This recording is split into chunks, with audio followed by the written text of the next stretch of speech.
नमस्कार दोस्तों, आपका स्वागत है आपके अपने YouTube चैनल पुप्पू टोन्स पे।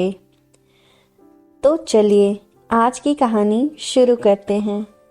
बादशाह अकबर के दरबार के अधिकांश मंत्री बीरबल से जलते थे।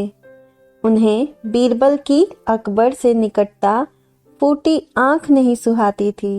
अकबर का बीरबल पर अति विश्वास तथा हर बात पर बीरबल की राय को सर्वोपरि रखना भी वे एक कारण था, जिसके कारण बीरबल दरबारियों की ईर्ष्या का पात्र था।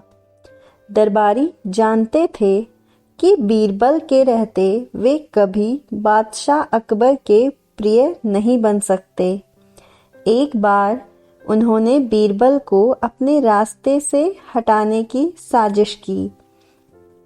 इस साजिश में उनका सहायक बना बादशाह अकबर का नाई। नाई को बादशाह अकबर के बाल काटते समय उनसे वार्तालाप करने का अवसर मिल जाता है।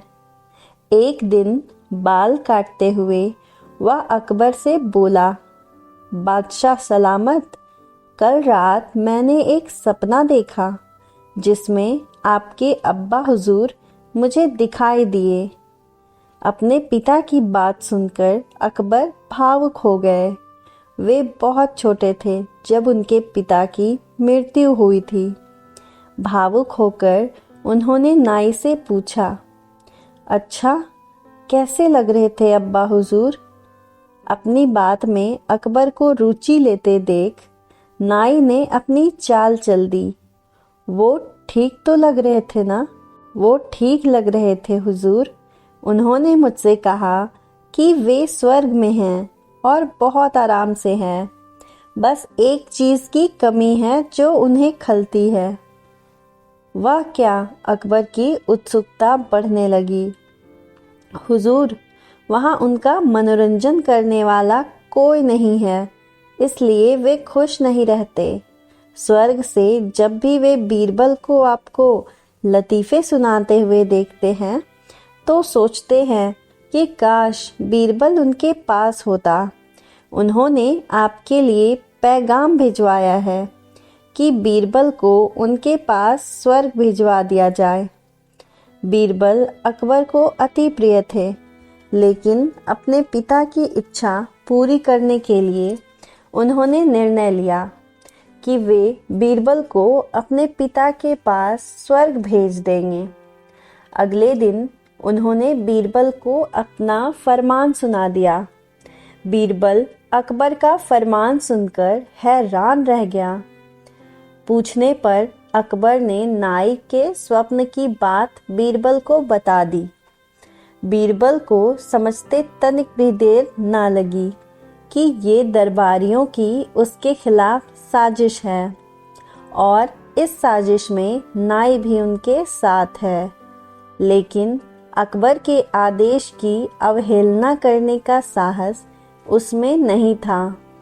वह स्वर्ग जाने को तैयार हो गया, लेकिन उसके पहले अपने परिवार के साथ समय व्यतीत करने के लिए उसने कुछ दिन का समय मांग लिया। घर पहुंचकर उसने सारी बात अपनी पत्नी को बताई, जिसे सुनकर वह चिंतित हो गई। लेकिन बीरबल इस विपत्ति से निकलने की एक योजना बना चुका था। योजना अनुसार अपनी पत्नी के साथ मिलकर उसने अपने घर के आंगन में एक कब्र खोद ली। साथ ही उस कब्र के भीतर से अपने शयन कक्ष को जाती हुई एक सुरंग भी निकाल ली। कुछ दिनों तक घर पर रहने के बाद बीरबल अकबर से मिला और बोला, जहाँ पना, अब मैं आपके पिता के पास स्वर्ग जाने को तैयार हूँ, किंतु आपसे मेरा एक निवेदन है कि मेरे परिवार की परंपरा अनुसार मुझे मेरे घर के आंगन में ही जिंदा दफना दिया जाए। अकबर बीरबल की बात मान गए और उसे उसके घर के आंगन में बनी कब्र में जिंदा दफन करवा दिया।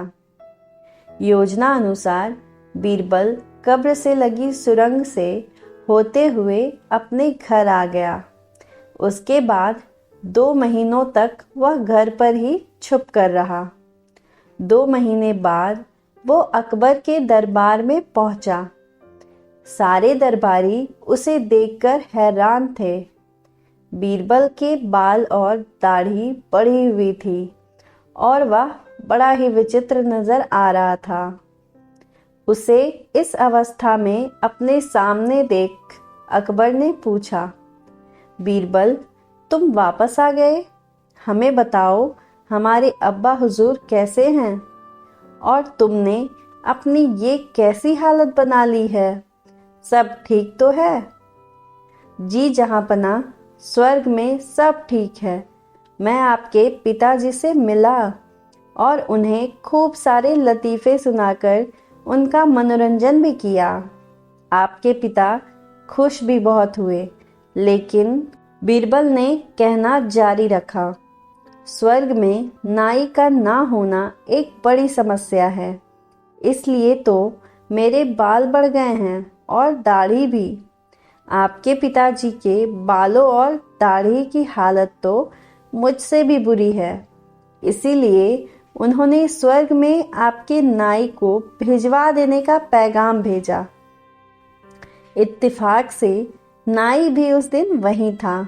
बीरबल की बात सुनकर उसकी सिट्टी पिट्टी गुम हो गई। इधर अपने अब्बा हुजूर की ये इच्छा भी पूरी करने के लिए अकबर ने नाई को जिंदा दफनाने का आदेश दे दिया।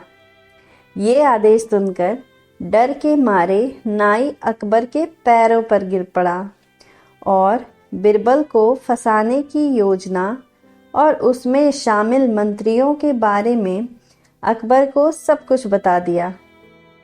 फिर क्या था, साजिशकर्ताओं को उनकी साजिश की सज़ा मिलनी ही थी। अकबर ने सबको 50-50 कोड़े लगवाए। सीख: अगर हम किसी का भला नहीं कर सकते तो उसके बारे में बुरा भी नहीं सोचना चाहिए। ये वीडियो आपको पसंद आई हो तो इस वीडियो को लाइक करें और हमारे चैनल को सब्सक्राइब करें। वीडियो में अंत तक बने रहने के लिए आपका धन्यवाद।